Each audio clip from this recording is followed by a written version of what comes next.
7h58, voltamos com Folha no Ar, primeira edição, hoje conversando com o professor, já foi reitor da universidade, ou como disse o Luiz no primeiro bloco, um currículo extenso demais, então a gente encurta aqui, reitor da Universidade de Brasília, governador do Distrito Federal, né, governador de Brasília, aliás, do Estado, né? Do Distrito Federal, do governador de Brasília. Ex-senador e também ministro da Educação, hoje professor da Universidade de Brasília. E tem uma pergunta para o senhor aqui, Cristóvão Buarque. A gente tem um grupo de WhatsApp do programa, como a Luiz já disse também, que traz aqui a geração de pauta de demanda aqui para o programa.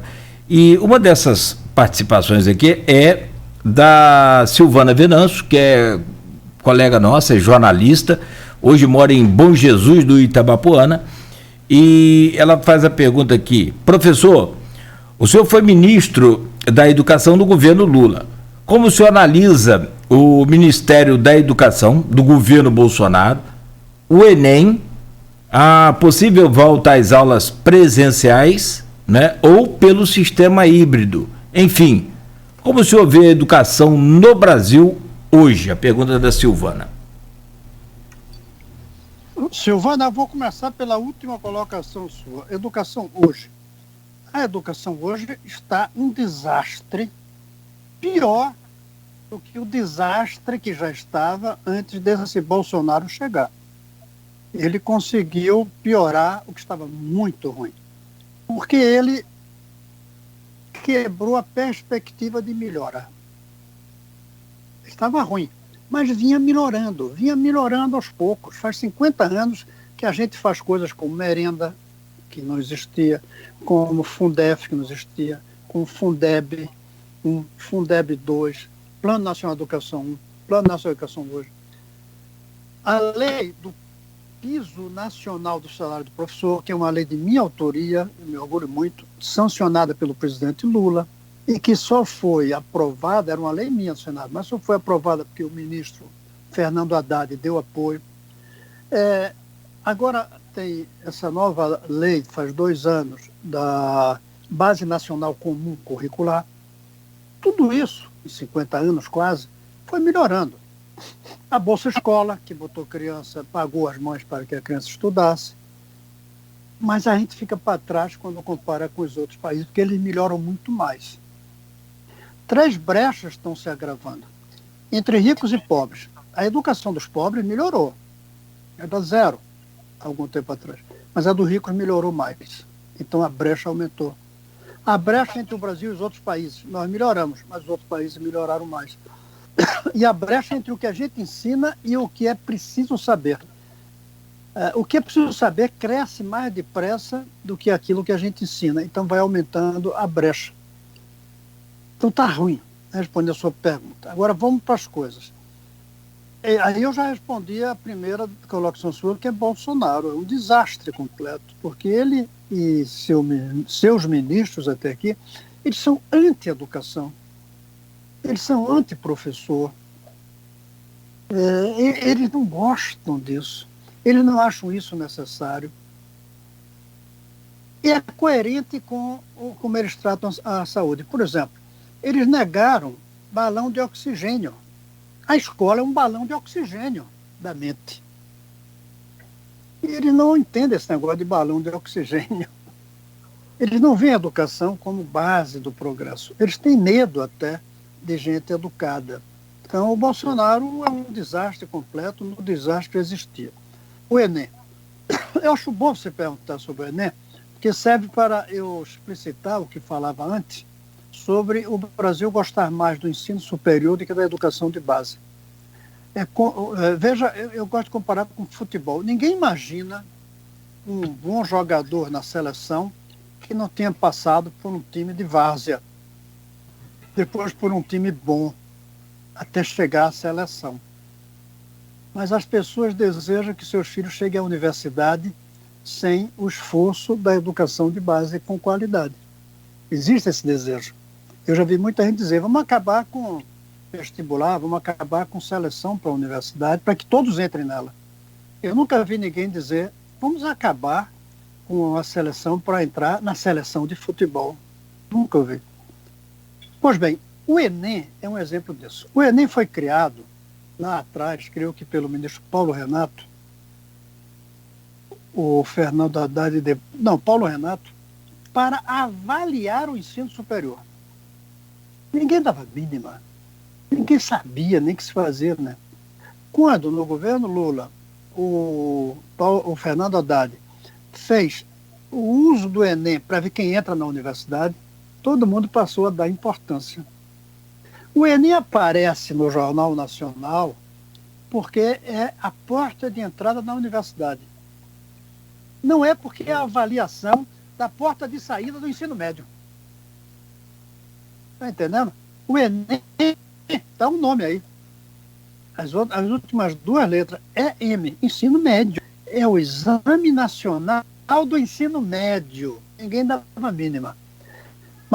Mas quando passou a ser o exame de ingresso no ensino superior, todo mundo passou a dar. E, lamentavelmente, está nesse caos desse governo atual, que acho que os jovens não sabem nem se vai ter o Enem ainda. E o Enem não é visto mais como um instrumento de avaliação do ensino superior. Por isso que se dá importância a ele. É visto, devia até mudar o nome. Não devia ser mais exame Enem. Devia ser Exame Nacional de Ingresso na Universidade. Devia ser INEI, em vez de Enem. Então, o caos. Eu creio que a gente precisa adaptar este ano, como o ano passado, a situação da epidemia. E talvez aí adiar até quando seja possível. Quanto à volta às aulas, é uma tragédia a criança fora da escola. O ensino remoto só vai dar certo quando a aula for feita para o ensino remoto. Hoje não. Hoje o que a gente chama de ensino remoto é a transmissão pela internet da aula presencial.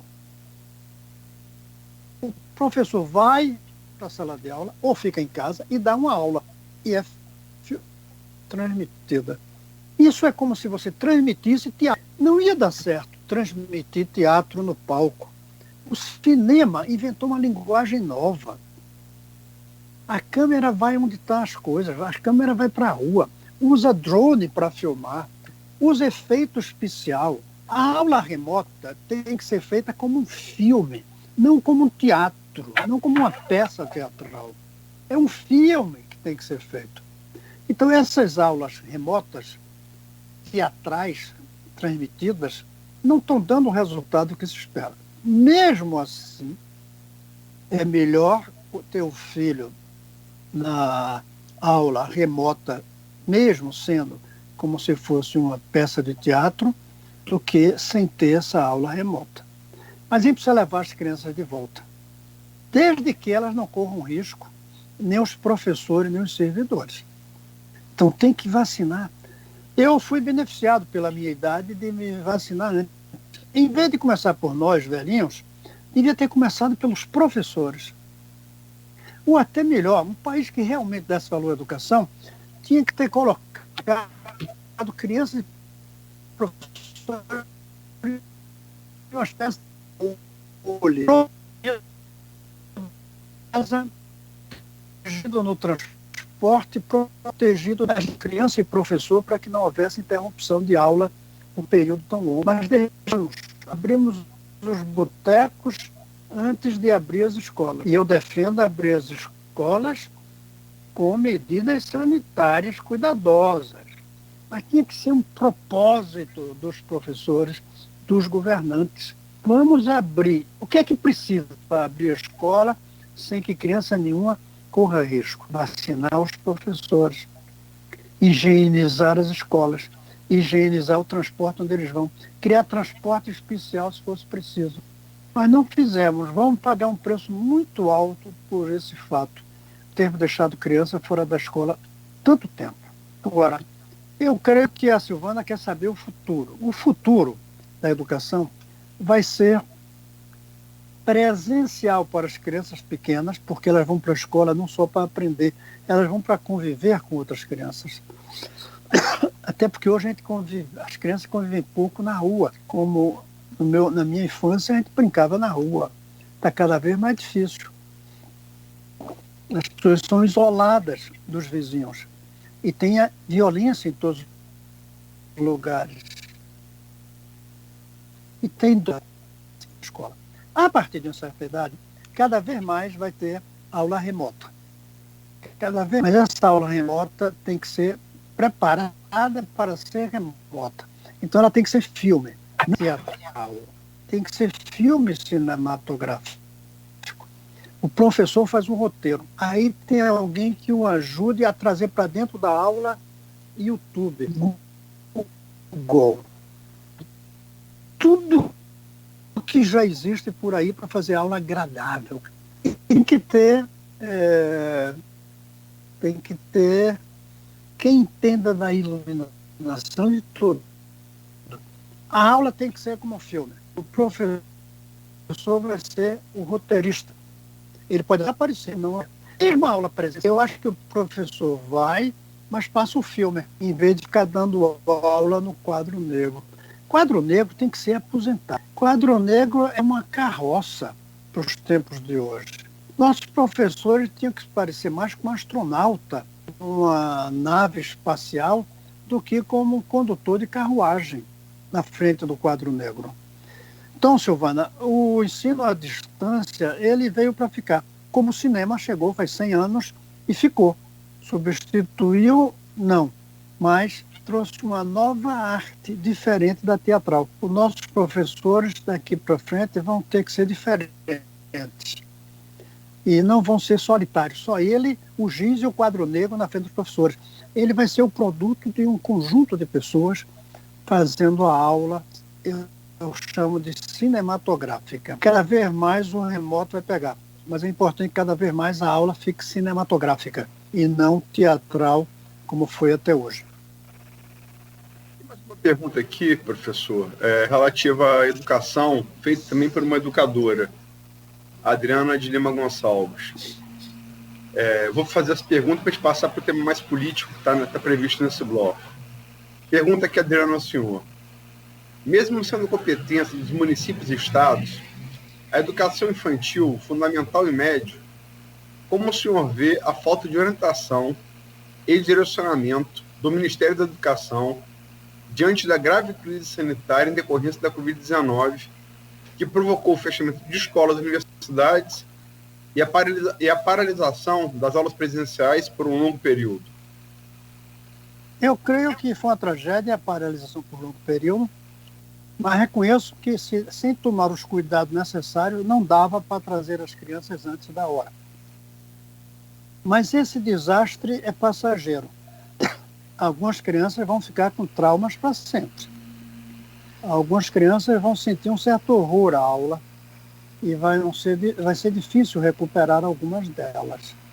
Por isso eu digo que a coisa mais importante hoje na educação é psicologia.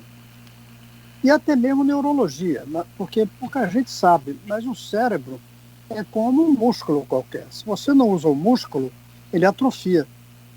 Se você não usa o cérebro, ele atrofia. Uma questão neurológica, né? Vai precisar recuperar tudo isso. Mas esse descuido com a educação já vinha de antes da epidemia. O pobre do Covid está sendo responsabilizado por coisas que ele não é culpado. Já havia um descuido com o ensino infantil. Por quê? Aí a gente vai lá para a primeira pergunta, talvez, sobre o vetor do progresso. É que nunca consideramos que uma criança fora da escola, ou numa escola ruim, que é a mesma coisa.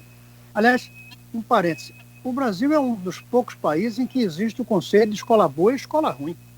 Não devia existir isso. Escola é escola. Tem que ser boa. Você já ouviu alguém dizer aquele hospital tem oxigênio bom, aquele outro tem oxigênio ruim? Não houve. Você pode dizer aquele hospital tem oxigênio, aquele ali, o irresponsável do ministro da Saúde deixou sem oxigênio. Mas o oxigênio tem que ser bom. A escola tem que ser boa. Todas. E aí eu vou falar sobre como. Em quanto tempo? Quanto custa fazer isso? Pois bem, nós nunca vimos uma criança fora da escola como uma perda para o país inteiro. Quando uma criança não está numa escola ou está numa escola ruim, a gente vê como uma perda dessa criança quando adulta. A perda para a família dela, não para o país. Mas quem perde com a criança sem educação é o país inteiro. Eu posso até ser mais ousado. É a humanidade que perde, porque a gente barra o desenvolvimento do talento. Uma criança fora da escola pode ser um gênio do futuro que a gente deixou sem aprender as bases. Einstein teve que aprender matemática e alemão logo no início, senão ele não era Einstein. Todos esses caras que estão descobrindo vacina passaram por uma escola primária. Então, uma criança fora da escola é um prejuízo que a gente não pode deixar. E quando eu digo fora da escola, eu digo desde que nasce, chamando escola o atendimento pré-escolar, a educação infantil, que é onde você cria a base de tudo mais. Parece incrível, mas hoje a ciência já mostrou que quase tudo que a gente aprende vem do que a gente aprendeu nos primeiros 1000 dias de vida. É ali que a gente forma as relações dentro da cabeça que vão permitir aprender o resto. Agora, como fazer isso com municípios tão pobres? Como fazer isso igual para todas as crianças, 50 milhões hoje, independente do endereço dela e da renda dos pais? Como fazer? Primeira coisa é o Brasil querer tratar toda criança com o mesmo direito. Ou seja, filho de pobre ou filho de rico tem que ter direito à mesma escola. Eles podem ser diferentes na camisa de marca que usa, pode ser diferente na marca do tênis, pode ser diferente no carro onde anda, pode ser diferente onde passa as férias, mas não pode ser diferente em duas coisas: o atendimento médico e a escola. Essas duas coisas têm que ser iguais para todos. E nós nos acostumamos que alguns nascem para ter boa escola e alguns nascem para ter escola ruim. Isso está na cabeça do Brasil, dos ricos e dos pobres também. Talvez uma herança da escravidão. Talvez. Nós temos que, primeira coisa, romper com isso e dizer: educação é um direito de todos. E é uma necessidade do país. É como se a gente proibisse de jogar futebol a algumas crianças. Quantos grandes futebolistas a gente não perderia se escolhesse quem joga? Não sei se vocês sabem, mas até os anos 20 só jogava futebol branco. Preto não entrava em time de campeonato. Aliás, eu tenho vergonha de dizer, mas o meu time, Náutico de Recife, que aliás foi campeão domingo, depois de 20 e tantos anos, lá só começou a ter pessoas negras em 1960. Um técnico de futebol chamado Gentil Cardoso. Aí depois vieram os jogadores. Quantos grandes jogadores não perdemos por isso? Começa que Pelé não ia jogar. Então, o que é que a gente precisa? Redondear as escolas. Do jeito que a bola é redonda para pobres e ricos, fazer com que a escola seja a mesma. E aí vem a minha grande bandeira. Eu creio que isso só será possível, e tentei fazer como ministro. Tentei em 29 cidades bem pequenininhas. A gente só vai fazer isso quando a educação de base for uma questão nacional e não municipal. Ter um ministério só para a educação de base.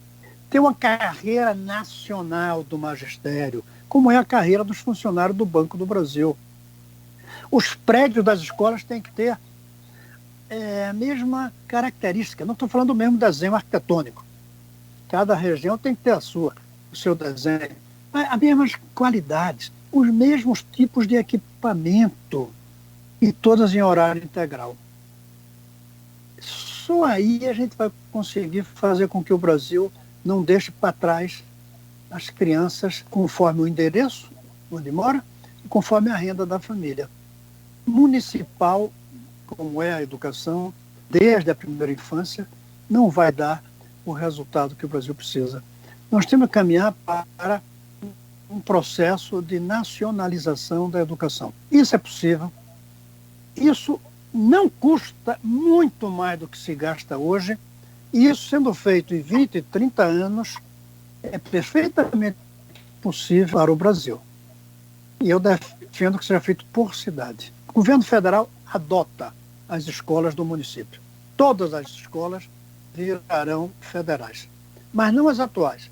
Vai ter que construir novas, com uma carreira nova do professor, na qual os atuais professores poderão entrar, mas que seja uma carreira nova, com novas regras, com novos salários. Do jeito que a gente tem em toda a cidade do Brasil, Banco do Brasil, a gente vai ter Escola do Brasil.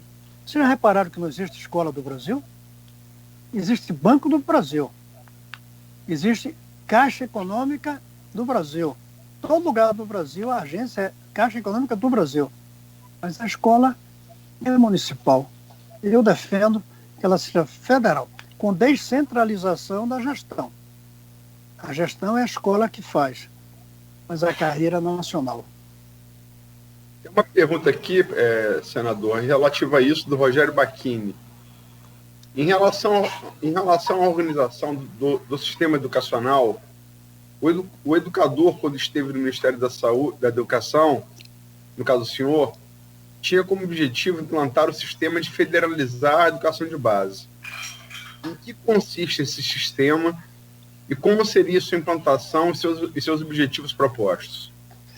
Ótima pergunta, Rogério. Fico muito contente. Qual é o propósito? O propósito é que a qualidade da escola não dependa do endereço dela.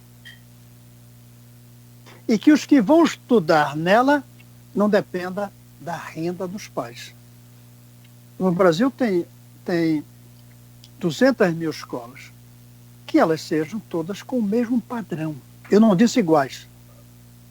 O conteúdo varia, mas a qualidade é a mesma. Como é que a gente dá a mesma qualidade? Na linha do que eu falei há pouco.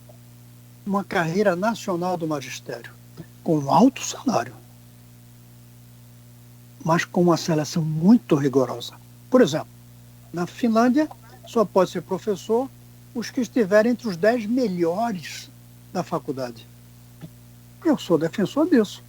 Quem não estiver entre os melhores, ou na faculdade, ou na escola de magistério, que eu defendo que sejam criadas, não entra. Segundo, para isso tem que ter um salário capaz de atrair os melhores. Tem que ser selecionado, a formação tem que ser com base no desempenho. Hoje a maioria dos professores, não sei se vocês sabem disso, não vou dizer maioria, mas uma grande parte dos nossos professores se formam sem nunca terem entrado numa sala de aula. Pura teoria. Pura teoria. Cada um que entra numa escola de pedagogia quer ser Paulo Freire, não quer ser um professorzinha. Então, formação ali. Segundo, dedicação exclusiva. Você vai trabalhar naquela escola e não vai poder ter nenhuma outra fonte de renda, nenhum outro trabalho. E terceiro, ser avaliado.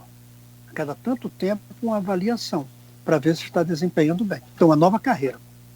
Por isso que o salário tem que ser muito alto.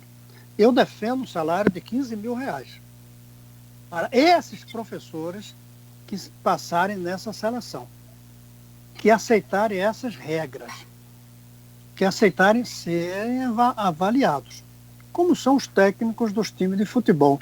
Perde dois jogos, são substituídos. Não estou defendendo assim para o professor, mas estou defendendo que haja uma avaliação, um acompanhamento. Agora, professor não é ele. É ele e a escola, é ele e o equipamento. Então as escolas têm que ser muito bem equipadas. Eu fui, faz algum tempo, a uma doação de computadores que um tribunal deu para as escolas do Distrito Federal. Eles pegavam os computadores que não serviam mais e doavam. E me levaram. Não devem ter gostado, porque eu disse, olha, eu venho aqui agradecer a vocês que estão doando esses computadores usados. Mas o que eu gostaria mesmo é que um dia as escolas oferecessem os computadores usados para o Ministério, para o Tribunal.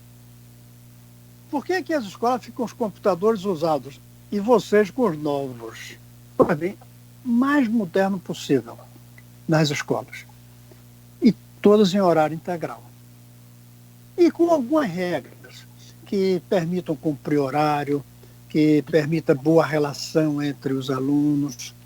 Por isso, vai ser para a nova geração. As crianças do ensino médio já não vão pegar isto. Eu defendo que isso seja feito por cidade. Ao longo de 20 anos, 25 anos, 200 cidades por ano, começando pelas menores. Quando você paga um salário de R$15 mil a um professor dessa nova carreira, o custo de cada aluno por ano é 15 mil também. É o mesmo número.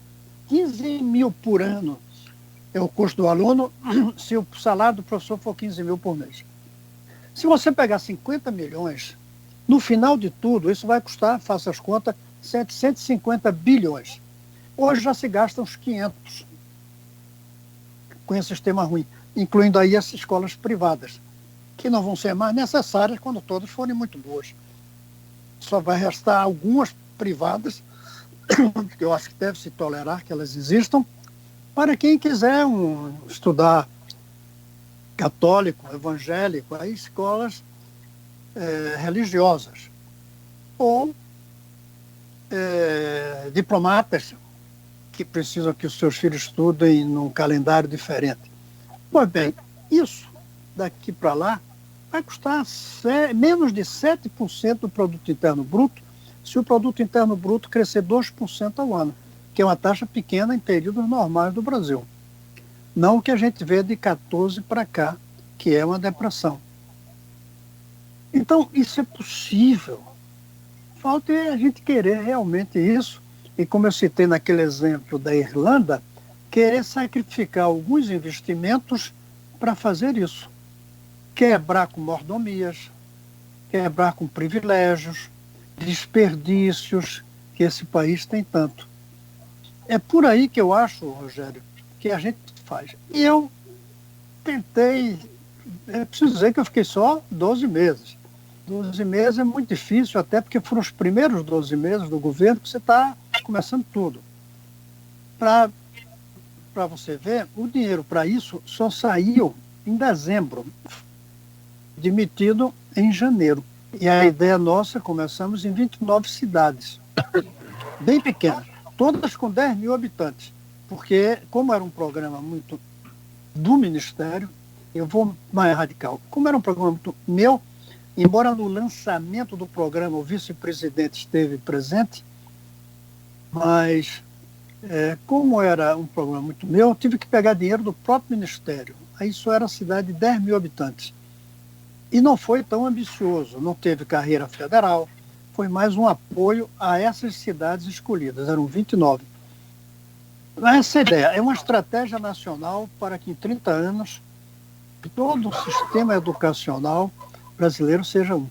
Na verdade, eu tenho até chamado, em vez de federalização, é a criação de um sistema único educacional no Brasil. Nós já temos o SUS na saúde, que não funciona como único. A verdade é que não é único.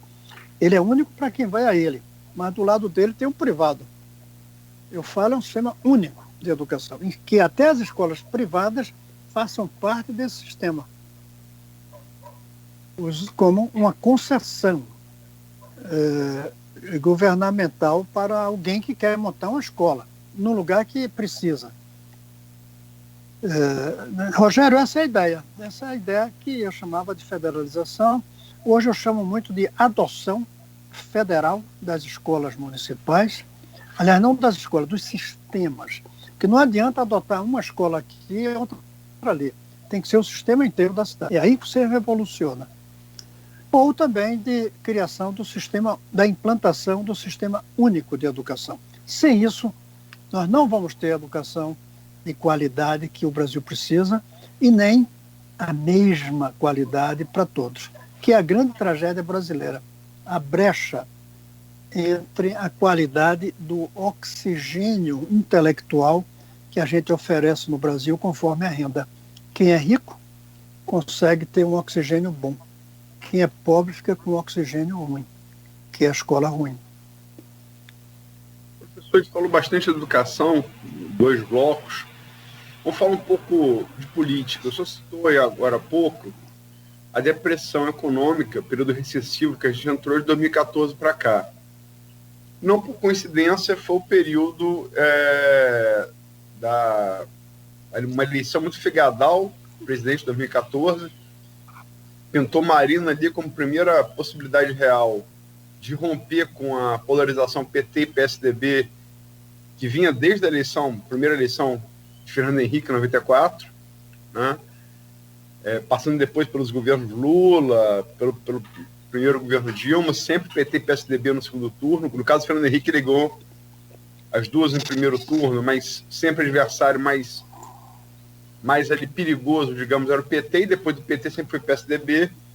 Marina pinta 2014 como uma chance de quebrar essa polarização.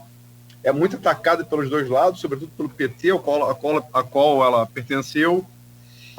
E vem o preço da recessão econômica, né? Da nova, malsinada nova matriz econômica aí da dupla Dilma na presidência e Guido Mantega na Fazenda.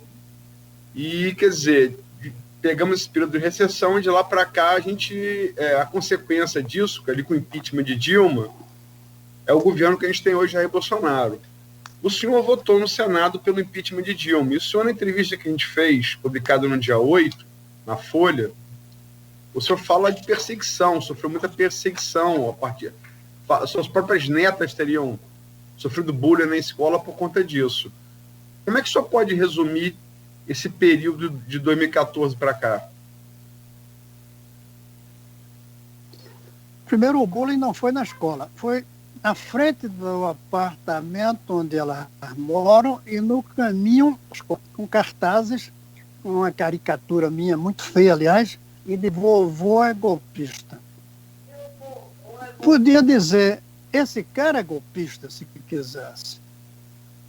Eu acho que é uma mentira tão grande quanto a de Pazuello, Bolsonaro, chamar quem votou no impeachment de golpista. Foi feito dentro da Constituição, foi feita com toda defesa. A presidenta ficou morando no Palácio do Alvorada até o dia, mesmo durante o processo. Continuou, inclusive, com todos os privilégios de ex-presidente. Até hoje mantém isso, com todo o custo. E se é para chamar de golpe, tem que chamar de golpe também o do Collor, em cujo impeachment todos os parlamentares do PT votaram contra, ou seja, pelo impeachment do Collor. Mas se quer chamar de golpe porque é uma questão publicitária, tudo bem, mas chame a mim. Não ponha as netas nisso. Eu não sei se perseguição é correto ou não, né? Até é também. Mas o que houve foi muitas acusações, tipo que os bolsonaristas fazem. Ou seja, quando a gente fala em gabinete do ódio, eu sofri gabinete do ódio do pessoal do PT. Não tenha dúvida que eu sofri. Mas naquela entrevista, eu tenho a impressão que vocês perguntavam se depois desse tempo todo eu me arrependi, ou se foi um erro. Veja bem, do ponto de vista lógico, foi um erro. Eu perdi demais eleitores, perdi uma eleição, acho que em parte por causa dessas perseguições, como você falou. O gabinete do ódio funcionou a pleno vapor durante a eleição aqui. Perdi prestígios no exterior. Perdi. Então, logicamente, foi um erro. Mas moralmente, não tinha outro jeito. Eu passei desde 2014 ou antes alertando que nós íamos entrar numa recessão pela irresponsabilidade do governo Dilma. Eu fiz uma audiência pública no Senado sobre as pedaladas. Eu escrevi um relatório, eu fiz discursos falando disso. Se eu votasse contra o impeachment, eu era mais inteligente, mas menos coerente. Então foi um erro lógico, foi um acerto moral e eu fico com uma dúvida política. Eu não sei hoje se foi bom ou mal para o país. O que eu imaginava que ia ser bom para o país é que eu disse, nunca mais um governo vai ser irresponsável no Brasil com as finanças públicas. E se a gente acaba com a irresponsabilidade das finanças, a gente acaba também com o populismo. O populismo só é possível por causa da irresponsabilidade fiscal. Só que continua por aí a mesma visão de irresponsabilidade.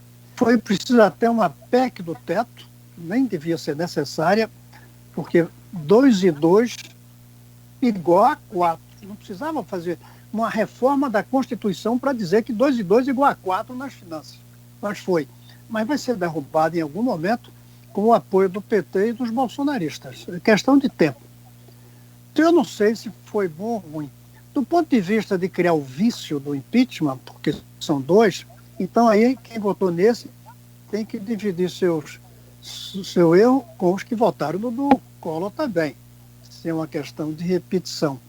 Politicamente eu não sei. Agora, dizer que o impeachment da Dilma tem a ver com a eleição do Collor é um negacionismo completo, é uma manipulação completa. Nada que ver. Do Collor ou do Bolsonaro, professor? Do Bolsonaro, desculpe, foi bom. Dizer que o Bolsonaro foi eleito por causa daquilo é uma grande besteira. Primeiro, foi 2 anos depois. Segundo, porque talvez até o impeachment tinha dito, olha, o PT não é mais culpado. Então tinha 2 anos para o PT dizer, eu não sou culpado dessa tragédia que está aí. Eu creio que se a Dilma tivesse continuado até o fim, a vitória do Bolsonaro teria sido ainda mais forte. Pela rejeição que se criou ao PT e ao PT e às forças progressistas também, não só ao PT. Por isso, com o livro que eu escrevi, onde nós erramos, na verdade o título é Por que Falhamos? Eu não ponho o PT, eu ponho todos, de Itamar a Temer.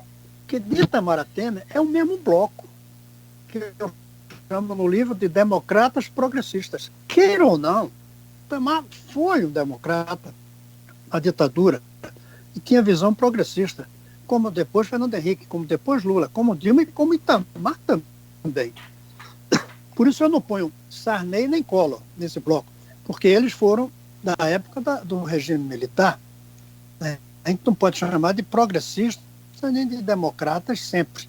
Eu acho que tiveram um grande papel na consolidação da democracia. Sem Sarney, talvez a gente não tivesse consolidado a democracia naquele momento, mas não vai dizer que ele foi democrata sempre. Esses aí foram.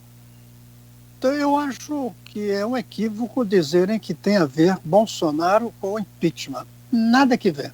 Se fosse assim... De Dilma, né? Hein?